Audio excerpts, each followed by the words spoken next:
There are many reasons species go extinct: asteroid impact, supernova, bored teenagers with antimatter slingshots. But for the Veracans of Sector 9J, it was because their ambassador once laughed, just chuckled really, at the Emperor of Duraktun's ceremonial hat.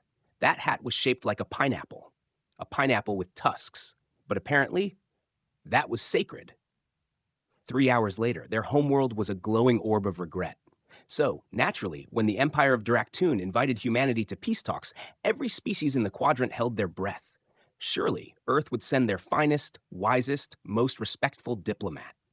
Instead, they sent Gregory Charles Remington, if you want to get formal. But he usually went by Greg or, "Yo, dude, what are you doing?" No one quite knew why Greg had a diplomatic license. Rumors say he once resolved a hostage crisis by impersonating a sentient toaster. Others say he was a bureaucratic accident, the result of an ambassadorial lottery system mixed with a vending machine glitch. All we know for sure is this: he showed up to the Galactic embassy with a fanny pack, an expired passport, and socks that had hot dogs printed on them. Not stylized hot dogs, just realistic, glistening, slightly unsettling hot dogs. That wobbled when he walked. And that's what Greg wore when he boarded the diplomatic shuttle to meet Emperor Zarnak the Implacable. Now, let me tell you about Zarnak. 9 eyes, 12 tentacles, a voice like a broken pipe organ underwater. He had ruled the empire for over 300 years and had outlawed all forms of humor. No jokes, no puns, not even irony, which was a huge problem for their plumbing manuals. His favorite execution method? Bureaucracy. Victims were paperworked to death, slowly dissolved by red tape and forms with no clear submission process. So yeah, a giggler. Which is why when Greg arrived at the throne room, dragging his suitcase, which had a "Kick Me, I'm Human" sticker on it, the imperial court did not clap. They recoiled. In fact, the High Vizier whispered, "Is this a threat?" But Greg? Oh, Greg was just vibing. He walked up, grinning, took one look at the towering, armor-plated Emperor of Fear and Doom, and said, "Whoa, you look like Darth Vader and a disco ball had a baby, and that baby went to law school." Silence. Cosmic silence. The kind of silence you only hear in deep space, or after someone says something so catastrophically bad, even time needs a minute. One of the guards blinked in a language that meant, "I'm not paid enough for this." A noble in the back made a small choking sound and crumpled like a used napkin. But Greg? He thought he nailed it. "Just kidding," he added quickly, chuckling. "No offense, your radiant squidliness. Man, that armor is shiny. You could fry an egg on that thing, or blind a small planet." He gave a double thumbs up. The Emperor did not respond. Now, to Greg's credit, he did try to be respectful. He even brought a gift, a rubber chicken, a literal one, with googly eyes and a tiny bow tie. He presented it with full sincerity. "For your majesty, a symbol of Earth's long tradition of poultry-based diplomacy." The chicken squeaked, loudly. 2 alien dignitaries fainted. One attempted to strangle himself with his own ceremonial sash, whispering, "The end is nigh." Greg looked confused. "Wait, do y'all not do comedy?" Silence. Then, slowly, one of the Emperor's 12 tentacles lifted, pointed at Greg, and Zarnak, voice echoing like doom in a blender, said, "Explain disco ball, baby." Greg blinked. "Oh, right, okay. So back on Earth, there was this guy, John Travolta. Wait, no, before that, mirror balls were like these spinning light things at parties." The court watched in horror as Greg launched into a detailed, utterly unnecessary explanation of 1970s dance culture, complete with finger guns and a surprisingly accurate Bee Gees falsetto. Somewhere in the back, a religious scholar dropped his sacred scroll and whispered, This is how the galaxy ends." But then something unthinkable happened. The Emperor's eye twitched, not in rage, not in disgust, in confusion, a flicker, a moment, a crack in the concrete wall of cosmic seriousness. Greg didn't notice, he just kept going. "So anyway, the fruit hat thing? Love it, super tropical, just don't stand near any parrots, they might nest." Another beat of silence, and then the Emperor coughed, like a weird little glorp, which might have been laughter or indigestion. But it was enough. A shiver ran through the court. One diplomat screamed and ran full speed into a tapestry. The head priest of anti-humor began reciting emergency unjokes. Greg, still grinning, leaned forward and whispered, "Hey, want to hear a joke about tentacles?" And right then, somewhere in the galaxy, a planet exploded. No one knows why. But the Emperor, he sat there, Still, silent, and listening. Because this human, this Greg, had said something forbidden, something ancient, a joke, and the Empire was not ready. The thing about Greg is, he didn't know when to stop. Actually, scratch that, he refused to stop. Not because he was brave or clever or had some hidden master plan. No, he just thought this was going great. He thought they were bonding. The Emperor of Draktoon, the legendary destroyer of 12 civilizations, the iron-fisted ruler of half the galaxy, had twitched. Once, possibly in amusement.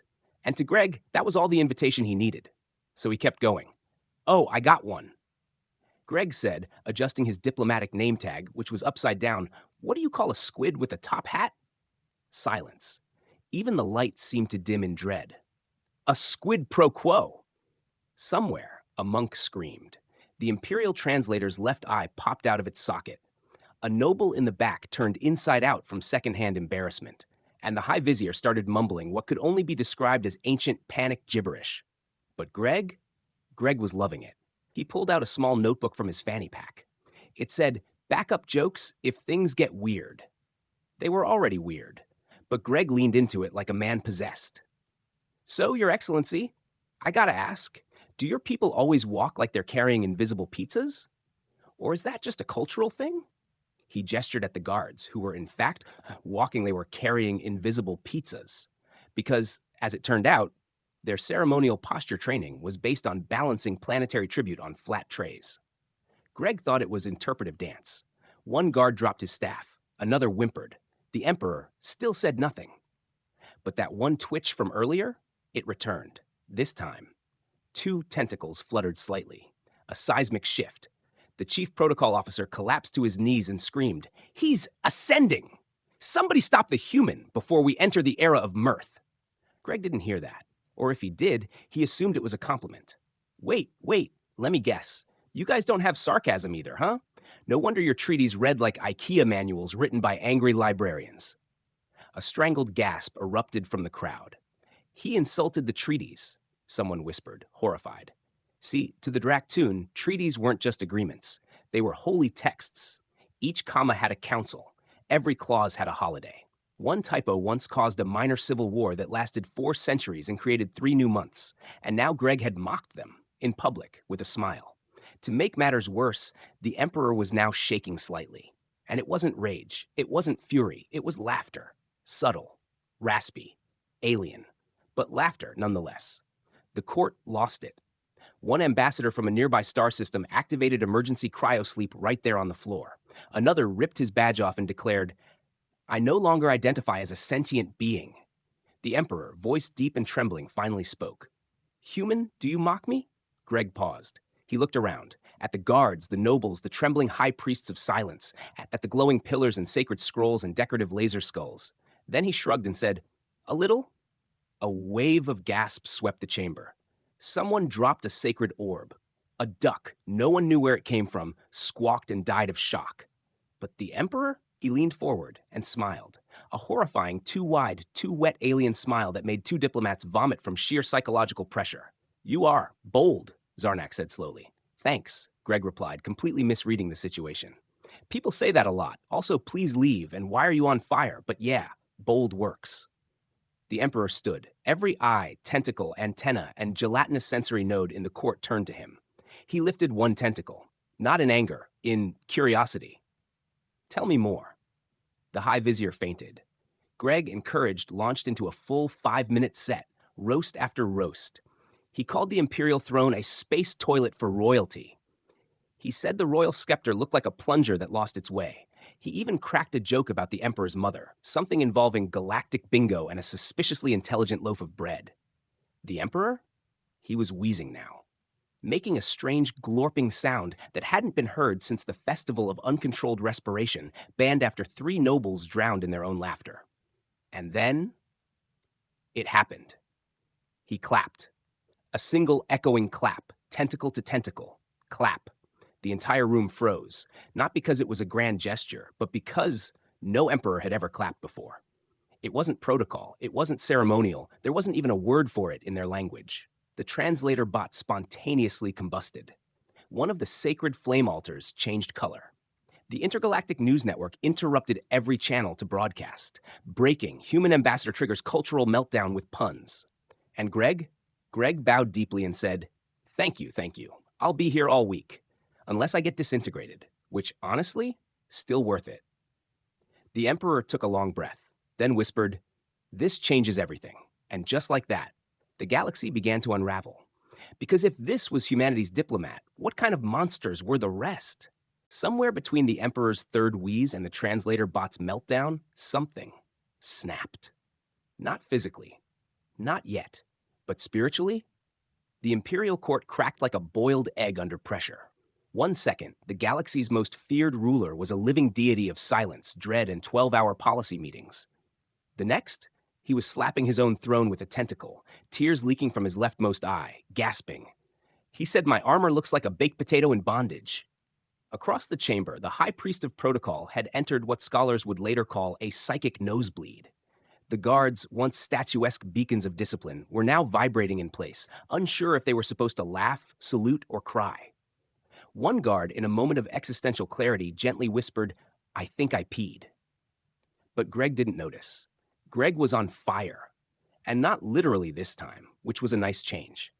He was pacing back and forth like a space-age George Carlin, firing off roasts like photon torpedoes. Oh, and don't get me started on your food processors. Who designed those?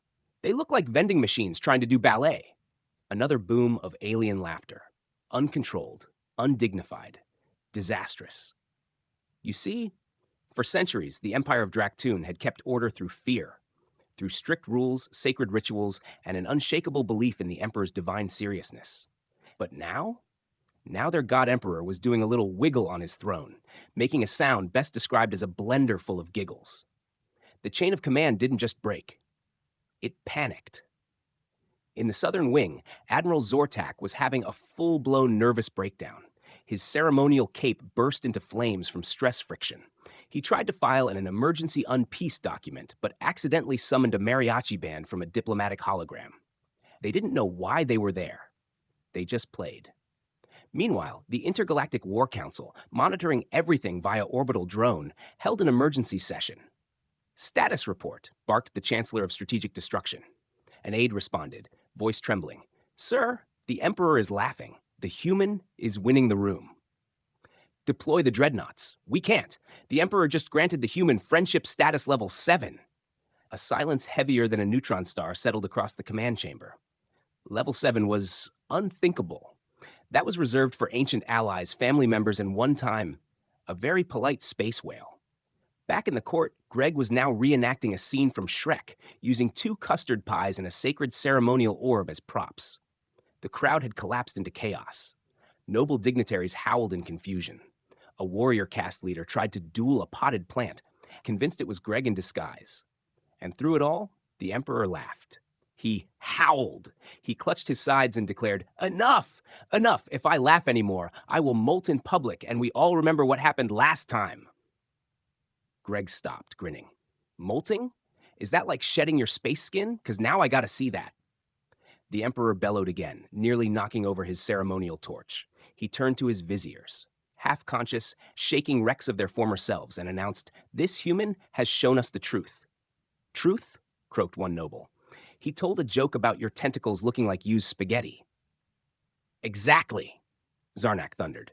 He dares. He reveals what none of you would, that I have become a parody of order. Everyone gasped. Because no one had ever used the P word in court before. The Emperor turned back to Greg and lowered his voice. You do not understand what you've done, human. Greg shrugged. Wouldn't be the first time.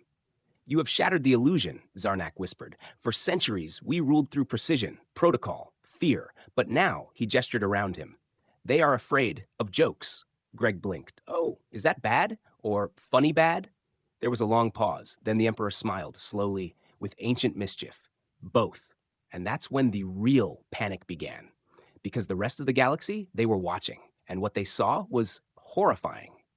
The Empire of Draktoon, the unshakable terror of the stars, had fallen to a stand-up routine. Across the cosmos, rival species scrambled. Some activated doomsday vaults. Others declared comedy illegal.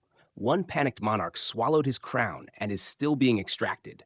And in the shadowy depths of the Intergalactic Intelligence Alliance, a reptilian analyst clicked his claws nervously and said, "If this, Greg, is typical of humanity." He paused. Then turned to his commander, eyes wide. "What else are they capable of?"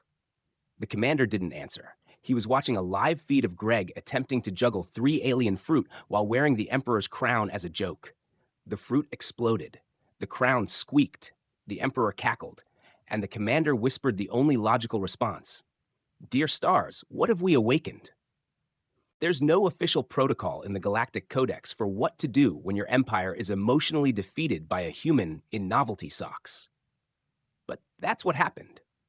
By the time the Emperor stopped laughing long enough to breathe again, the throne room looked like the aftermath of a diplomatic rave. Nobles were scattered across the marble floor like spilled cereal. Half the royal guard was missing in action, presumably curled up in a maintenance closet, questioning the meaning of ceremony. The sacred orb of eternal dignity had rolled under a vending machine and was now blinking with what could only be described as shame. And Greg? Greg was casually sitting on the royal armrest, munching on something that looked suspiciously like alien cheese puffs. "You sure I'm not going to get vaporized for this?" he asked, wiping orange dust on the Emperor's cape. The Emperor let out a deep, satisfied sigh. "You have done what no warlord, assassin, or bureaucrat has ever managed. You broke my court." Greg frowned. "I was aiming for entertain, but I'll take break." The Emperor stood slowly, his heavy ceremonial armor squeaking like an old trampoline. He turned to his advisors, those few who were still conscious, and declared, voice booming across the crumbling etiquette of his empire. "Effective immediately. The Empire of Draktoon surrenders." The room gasped, or at least the ones still capable of gasping did. A few aliens spontaneously fainted again, just for consistency. "To whom do we surrender?" croaked the Vizier of Diplomacy, clutching a support beam. "To Earth," Zarnak said. Silence. Then, "The entire planet?" "Yes," said the Emperor. "They have shown themselves to possess the most powerful weapon in the galaxy." Everyone leaned in. Greg looked around, slightly alarmed. "What weapon? I didn't bring anything. TSA made me toss my nail clippers." The Emperor turned to him, eyes gleaming. "You brought chaos, illogic, audacity, jokes." He raised a tentacle dramatically. "You roasted our throne, mocked our traditions, impersonated our gods, and made me laugh so hard I ruptured my secondary lung sac. I was not prepared for that." Greg scratched his head. "So, you're giving up because I'm a weirdo?" "Yes, cool." He took another cheese puff. The Emperor gestured, and a small golden box was brought forward. Greg peeked inside. It was full of glittering star-sign treaties, ancient surrender glyphs, and one particularly shiny friendship bracelet. "For Earth," the Emperor said. "May you never send us another, Greg." Greg blinked. "Oh no. You don't understand. I'm not even top-tier weird. You should see Tammy from Albuquerque. She once convinced a sentient elevator to become a jazz musician." Zarnak's pupils dilated. "There are more of you?" Greg grinned. "Billions, baby." The Emperor took one shaky step back, then two. "Retreat," he barked. "Retreat from Earth. Reverse all plans. Delete the invasion calendar." One advisor scrambled to a console.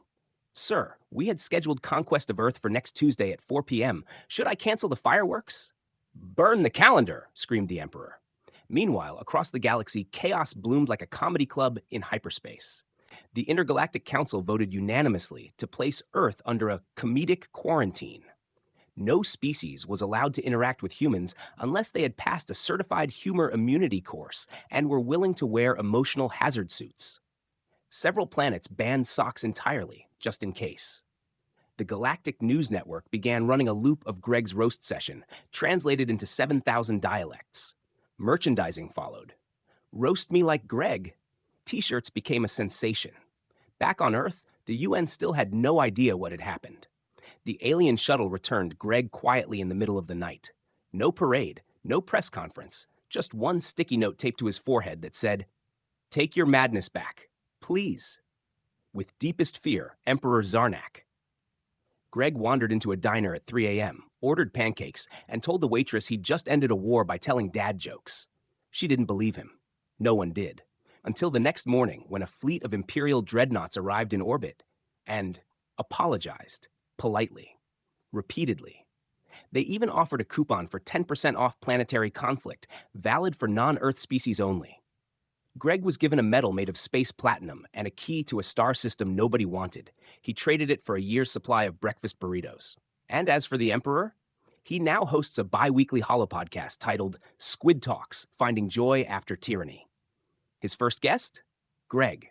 It crashed the galactic internet. In his final broadcast of the season, Zarnak looked into the camera, tentacles folded solemnly, and said, "Let it be known, we came to conquer humanity. But instead, they conquered us. With puns, with socks, with zero regard for dignity." He paused, then added, "I still don't understand the thing with the rubber chicken." Neither did Greg, but he still keeps it in a glass case, labeled, "In case of war, squeeze loudly." And that is how Earth became untouchable. Not because we were the strongest, but because the galaxy realized something far more terrifying. We don't take anything seriously, not even ourselves.